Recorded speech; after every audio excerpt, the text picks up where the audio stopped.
நேற்று அதாவது ஜனவரி 29 அன்று உச்சநீதிமன்றத்தில் 3 நீதிபதிகள் கொண்ட அமர்வு ஒன்று சண்டிகர் யூனியன் பிரதேசத்தில் மருத்துவக் கல்லூரி மாணவர்கள் சேர்க்கை தொடர்பாக நடைபெற்ற வழக்கொன்றில் தீர்ப்புரைத்திருக்கிறது.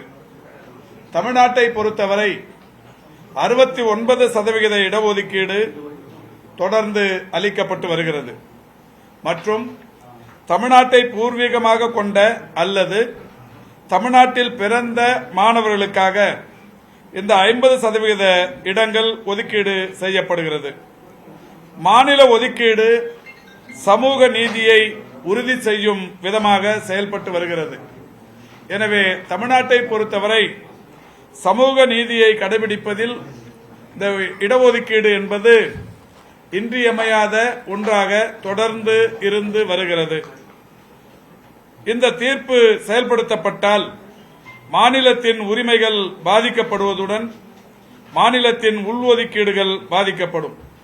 இந்த தீர்ப்பில் அதாவது எய்ம்ஸ், ஜிப்மர் போன்ற மருத்துவ நிறுவனங்களில் மருத்துவம் பயிலும் மாணவர்களுக்கு மட்டுமே இந்த ஒதுக்கீடுகள் செல்லும் என்றும் மற்ற ஒதுக்கீடுகளும் குறிப்பாக மாநிலத்தில் வசிப்பிடம் ரீதியான அதாவது மாநிலத்தில் வாழ்பவர்களுக்கு அல்லது பிறந்தவர்களுக்கு என்று குறிப்பிட்ட எந்த ஒதுக்கீடும் கிடையாது என்று உச்சநீதிமன்றம் தீர்ப்பளித்திருக்கிறது. இந்தியாவிலேயே தமிழ்நாட்டில்தான் மருத்துவ கட்டமைப்பு அதிகமாக இருக்கிறது. மேலும் எம்டி, எம்எஸ், எம்டிஎஸ், டிஎம், எம்சிஎச் போன்ற படிப்புகளுக்கான சேர்க்கையும் அதிகமான இடங்கள் உள்ளன. குறிப்பாக தமிழ்நாட்டை பொறுத்தவரை எம்டி, எம்எஸ், டிப்ளமோ போன்ற பிஜி இடங்கள் 2294 இருக்கிறது. அந்த வகையில் தமிழ்நாட்டு மாணவர்களுக்கென்று இதுவரை 50% இடஒதுக்கீட்டின் அடிப்படையில் சற்றொப்ப 1207 மாணவர்கள் பயன்பட்டு வருகிறார்கள். ஆல் இண்டியா கோட்டா என்கின்ற வகையில் ஒரு 1087 பேர் வருடந்தோறும் பயன்பாட்டில் இருக்கிறார்கள்.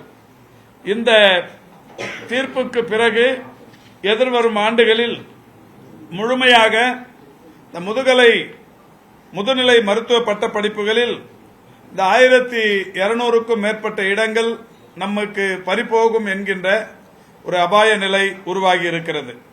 இந்த இடங்கள் சொந்த மாநிலங்களுக்கு மட்டுமல்லாது இந்தியாவில் உள்ள அனைத்து மாநிலங்களுக்கும் ஒதுக்கீடு செய்யப்படுவதனால் அந்தந்த மாநில உரிமைகள் பாதிக்கப்படும்.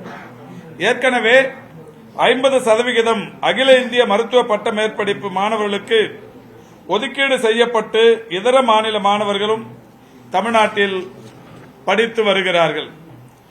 இந்த ஆண்டிற்கான மருத்துவ பட்ட மேற்படிப்பு மாணவர்களுக்கான சேர்க்கை 2 சுற்றுகள் முடிவடைந்த நிலையில் 3ஆம் சுற்று நடைபெறவிருக்கிறது.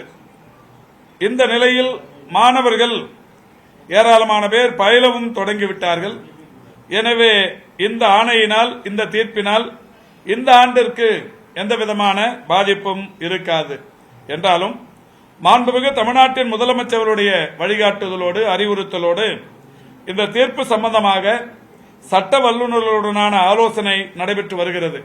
மிக விரைவில் இந்த ஆலோசனைக்கு பிறகு மாநில உரிமைகள் பாதிக்கப்படாமல் இந்த தீர்ப்புக்கு எதிராக சீராய்வு மனு உச்சநீதிமன்றத்தில் தமிழ்நாடு அரசு சார்பில் தாக்கல் செய்யப்படவிருக்கிறது என்பதை தெரிவித்துக் கொள்கிறோம்.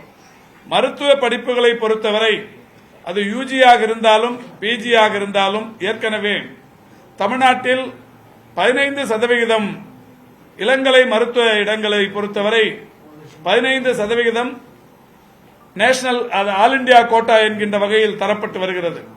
பிஜியில் 50% தரப்பட்டும் வருகிறது. இந்த நிலையில் கடந்த 2020ஆம் ஆண்டு ஒன்றிய அரசின் சார்பில் திடீரென்று சூப்பர் ஸ்பெஷாலிட்டி என்கின்ற அந்த மருத்துவ இடங்களை நமக்கான இந்த 50% இடஒதுக்கீட்டை பறித்து 100% ஆல் இண்டியா கோட்டாவுக்கு என்று மாற்றினார்கள். அப்போது உடனடியாக நம்முடைய மாண்புமிகு தமிழ்நாட்டின் முதலமைச்சர் அவர்கள் அதற்காக மாநில உரிமைகள் பறிக்கப்படுவதையும் பாதிக்கப்படுவதையும் உடனடியாக தடுத்து நிறுத்திட வேண்டும் என்கின்ற வகையில் பெருமதிப்பிற்குரிய மூத்த வழக்கறிஞர் திரு வில்சன் அவர்களை கொண்டு உச்சநீதிமன்றத்தில் வழக்கு தொடுத்து சூப்பர் ஸ்பெஷாலிட்டியில் பறிபோன இடங்களை மீண்டும் தமிழ்நாட்டிற்கு குறிப்பாக மருத்துவ சமுதாயத்திற்கு பெற்றுத் தந்தார்கள்.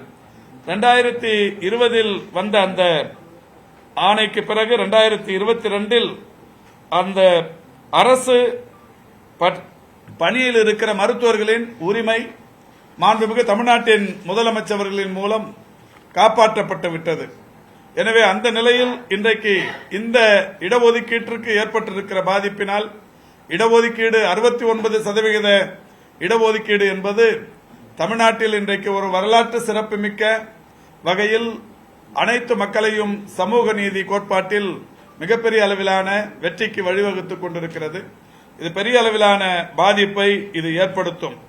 எனவே மாநில அரசின் 69% இடஒதுக்கீட்டிற்கு இது பெரிய அளவில் பாதிப்பை ஏற்படுத்தும். இது மட்டுமல்லாது தனியார் கல்லூரிகளில் இருக்கிற அந்த 50% அந்த இடஒதுக்கீட்டிற்கும் இதனால் பாதிப்புகள் ஏற்படும். அனைத்தையும் கடந்து மைனாரிட்டி இன்ஸ்டிடியூஷன்ஸ் என்கின்ற வகையில் தமிழ்நாட்டில் இருக்கிற இந்த மாதிரியான நிறுவனங்களுக்கும் கூட இது ரெசிடென்ஸ் பேஸ் என்று வருகிற போது அவர்களுக்கும் இந்த இடங்கள் கொடுப்பதில் பாதிப்பு ஏற்படும்.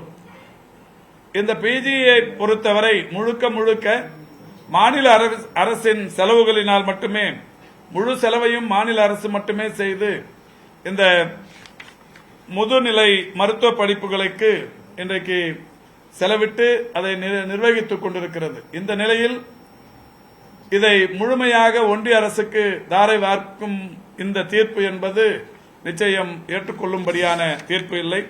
எனவேதான் மாண்புமிகு தமிழ்நாட்டின் முதலமைச்சர்களுடைய ஆலோசனைகளை பெற்று மிக விரைவில் இதற்கு எதிராக சீராய்வு மனு தாக்கல் செய்யப்பட இருக்கிறது என்பதை தெரிவித்துக் கொள்கின்றேன்.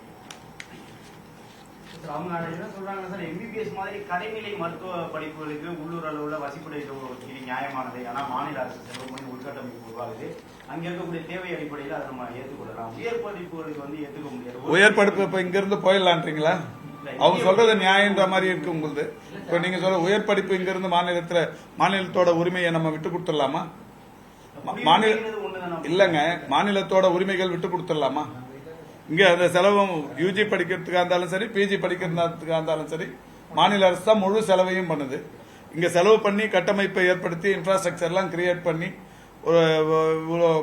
இவ்வளவு பண்ணதுக்கு அப்புறமா இது வந்து நீங்க ஒன்றிய அரசுக்கு கொடுத்துருங்க இந்த உரிமைன்னு சொன்னா எப்படி ஏத்துக்க முடியும்? வேற எதுவும்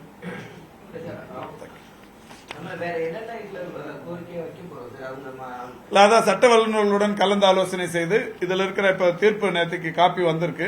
சம்பந்தப்பட்ட துறை அலுவலர்கள் சட்ட வல்லுநர்களோடு பேச இருக்கிறாங்க. பேசி முடிச்சிட்டு இதுல வந்து எந்தெந்த மாதிரி அதாவது தமிழ்நாட்டின் உரிமைகள் எந்த இடத்திலையும் பாதிக்கக்கூடாது.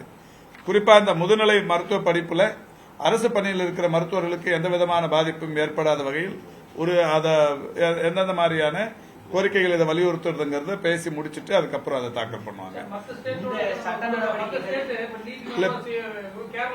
இல்ல இப்ப இதுல என்ன பிரச்சனைன்னா மத்த ஸ்டேட்ல இப்ப நம்ம பிசி இங்க சொல்றோம், அங்க பிசி இருக்கிறது இல்ல. நம்ம எம்பிசி பட்டியலில் இருக்கிற சமூகங்கள், சாதி சமூகங்கள் மற்ற மாநிலங்கள்ல இருக்கிறது இல்ல. இங்க நமக்கு எல்லாமே சாதகமா படுறது அவங்களுக்கு பாதகமா படும், நமக்கு இங்க பாதகமா படுறது அவங்களுக்கு சாதகமா படும். அதனால இது மற்ற மாநிலங்களை ஒருங்கிணைப்பது என்பது சரியா இருக்காது. நம்ம உரிமைகள் பறிப்போக கூடாது. இது நம்ம காலங்காலமா அந்த சமூக நீதியும் இடஒதுக்கீட்டு இந்த உரிமையும் தமிழ்நாடு நிலைநிறுத்தி வருது. இதுல எந்த பாதிப்பும் ஏற்படக்கூடாதுங்கிறதுல மாண்புமிகு தமிழ்நாட்டின் முதலமைச்சர்கள் உறுதியாக இருக்கிறார்கள். அந்த வகையில் மிக விரைவில் சட்ட வல்லுநர்களோடு கலந்து பேசி இதற்கு எதிரான சீராய்வு மனு ஒன்று தாக்கல் செய்யப்படுது. அரசு மருத்துவர்களுக்கும் நம்ம முதுநிலை மருத்துவ படிப்புல ஒரு இடஒதுக்கீடு ஆமா, எல்லாமே பாதிக்கப்படும். அரசு மருத்துவர்களுக்கு தான் இது பாதிப்பு. அரசு மருத்துவர்களுக்கு இடஒதுக்கீட்டு அடிப்படையில் தரப்பட்டு கொண்டிருக்கிற அந்த உரிமைகள் முழுமையா பாதிக்கப்படும். அது இல்லாம மைனாரிட்டி இன்ஸ்டிடியூஷன்ஸ்ல அவங்க வந்து தமிழ்நாட்டில் நடத்துற அந்த இதுவுமே முழுமையா பாதிக்கப்படும். ஒட்டுமொத்தமா 69% இடஒதுக்கீட்டிற்கு இது ஒரு மிகப்பெரிய அளவிலான பின்னடைவை ஏற்படும். ஆல் இந்தியா கோட்டாவே முழுமையா பல இடங்கள் வந்து தமிழகத்தில் வந்து ஃபில் செய்ய முடியாத ஒரு சூழல் தான் இருந்தது. இப்ப இது போன்ற நேரங்கள்ல அது எவ்வளவு வேகன்சி உருவாகிறதுக்கு வாய்ப்பு? அதாவது அதுக்காக தான் அவங்க இப்ப நம்ம கையில 2200க்கும் மேற்பட்ட இடங்கள் நம்ம கையில இருக்கு. இந்த இடங்களை பறித்து மற்றவர்களுக்கு தர வேண்டும் என்கின்ற அந்த நோக்கத்தோடு செய்யப்படுகிற சூழ்ச்சியாகத்தான் இதை நாம் பார்க்கிறோம். ஆமா, 100 எடுத்துக்கிறேன்றாங்க. அது இல்ல, நம்ம 100 நம்ம அந்த 50-50 ஏற்கனவே இருக்கிறத தொடரணுங்கிற வகையில நம்ம சீராய்வு மனு தாக்கல் பண்ண போறோம். ஏற்கனவே இதே மாதிரி சூப்பர் ஸ்பெஷாலிட்டிக்கு ஒரு சோதனை வந்தது 2000. அப்ப மாண்புமிகு தமிழ்நாட்டின் முதலமைச்சர் அவர்கள் வில்சனை வச்சு ஒரு கேஸ் போட்டு அந்த 2022 நமக்கு சாதகமா ஒரு தீர்ப்பு வந்து இப்ப சூப்பர் ஸ்பெஷாலிட்டியில அவங்களுக்கு கொடுக்கிற அந்த அரசு மருத்துவர்கள் பாதிக்கப்படாமல் அவர்களோட உரிமை இன்றைக்கு நிலைநிறுத்தப்பட்டிருக்கிறது. அது மாதிரி இதுவுமே தமிழ்நாட்டின் மருத்துவர்களுக்கு, முதுநிலை மருத்துவர்களுக்கு எந்த விதமான பாதிப்பும் வராமல் அதை சீர் செய்வதற்குரிய நடவடிக்கைகளை இந்த அரசு எடுத்து வருது. இந்த ஆண்டு இல்ல, இப்ப ஏற்கனவே 2 ரவுண்டு முடிஞ்சிருச்சு. இப்போ 3rd ரவுண்டு போயிட்டு இருக்கு. இந்த ஆண்டு இல்லன்னு சொல்லிட்டாங்க. இப்ப இருக்கிறது அப்படியே செல்லுபடியானாங்க. அடுத்த வருஷத்துக்கு தான் இது. இருந்தாலும் நம்ம அதுக்குள்ள வந்து இந்த சீராய்வு மனு போட்டு அடுத்த ஆண்டும் பாதிப்பு ஏற்படாமல் பாதுகாப்பதற்குரிய நடவடிக்கைகள் சட்ட வல்லுநர்களின் மூலமாக செய்யப்படும்.